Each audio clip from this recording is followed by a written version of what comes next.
Bonjour, bienvenue sur touspourlasanté.tv. Cela fait maintenant 5 semaines que nous sommes confinés. Beaucoup de choses ont changé.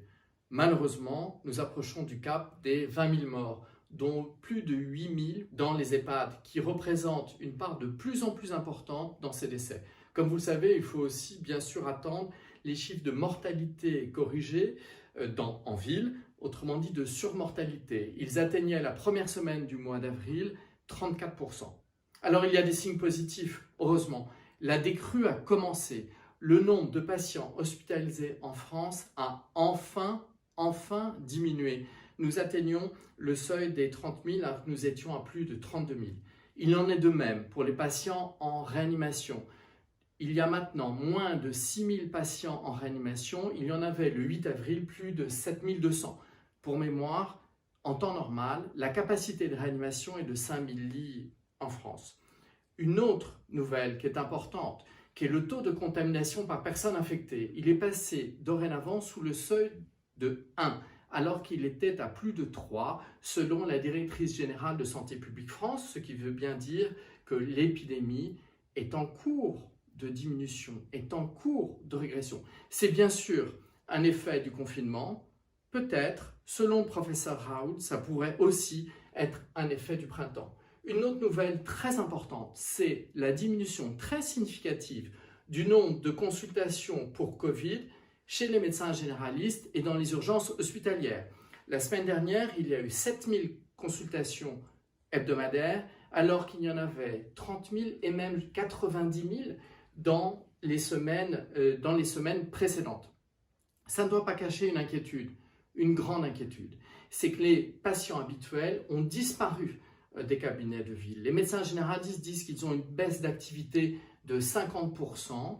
Les pharmaciens d'officine disent qu'ils ont 25% en moins de renouvellement d'ordonnances. Ce sont donc des points importants.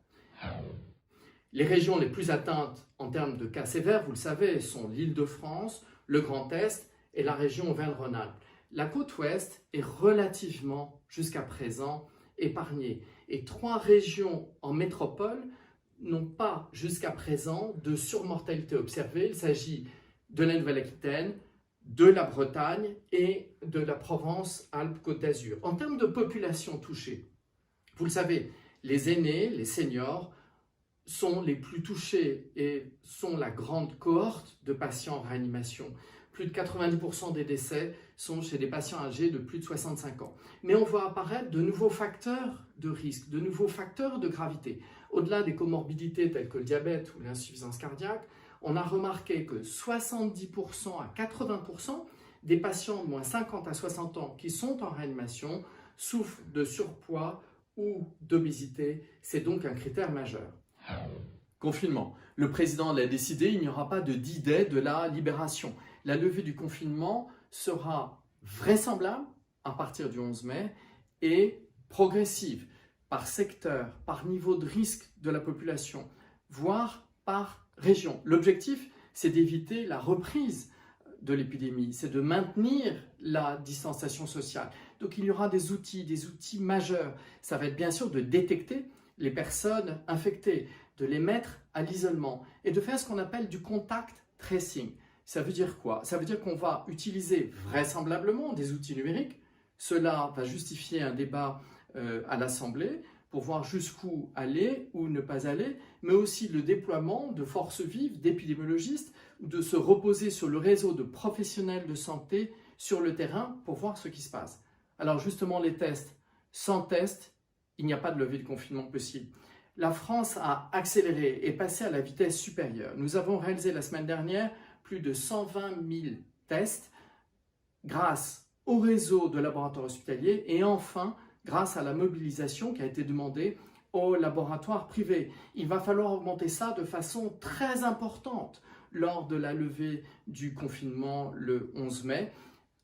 La France est, avec le Royaume-Uni, à la traîne de l'Europe en matière de nombre de tests. Nous réalisons 7 tests pour 1000 habitants approximativement, alors que l'Allemagne en fait 21, donc 3 fois plus, et la Norvège et la Suisse plus de 24.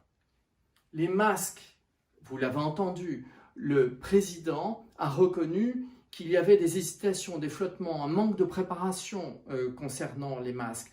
Maintenant, la production est relancée. Il a promis qu'il y aurait des masques disponibles pour les soignants, pour les personnes âgées dans les EHPAD, pour les personnes fragiles et ceux présentant des symptômes. Certains disent qu'il faut aller beaucoup plus loin et certaines villes veulent promouvoir l'utilisation beaucoup plus large des masques, notamment la maire de Paris qui vient de faire une déclaration dans ce sens et qui souhaite équiper de masques l'ensemble de ses agents publics.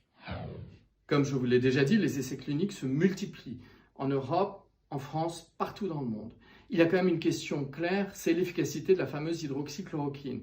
Eh bien, le voile devrait bientôt être levé dans les semaines qui viennent. Les Anglais ont lancé un très grand essai qui s'appelle Recovery, qui a déjà inclus plus de 5000 patients. Il a le fameux essai européen Discovery, qui va s'intéresser aux patients les plus sévères. Et la France a de son côté lancé plusieurs essais. Un essai de l'assistance publique des hôpitaux de Paris qui va concerner la prévention de la contamination des soignants avec de l'hydroxychloroquine. Ce sont tous des essais comparatifs. Et puis, il y a des essais lancés par Angers et enfin par Montpellier qui vont suivre la méthodologie utilisée par le professeur Raoult pour l'essentiel, mais cette fois avec des essais comparatifs. L'impact économique de la crise, il est majeur.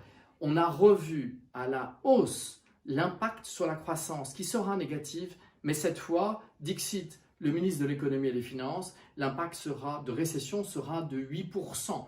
Il y a plus de 100 milliards qui sont mis sur la table pour aider à lutter contre l'impact de la crise économique et plus de 9 millions de Français sont dorénavant inscrits au chômage partiel.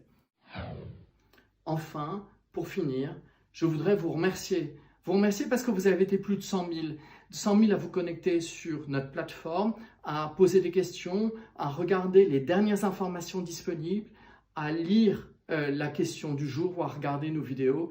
C'est formidable. Soyez-en remerciés. Merci de continuer à vous connecter et de diffuser le lien autant que possible. À bientôt.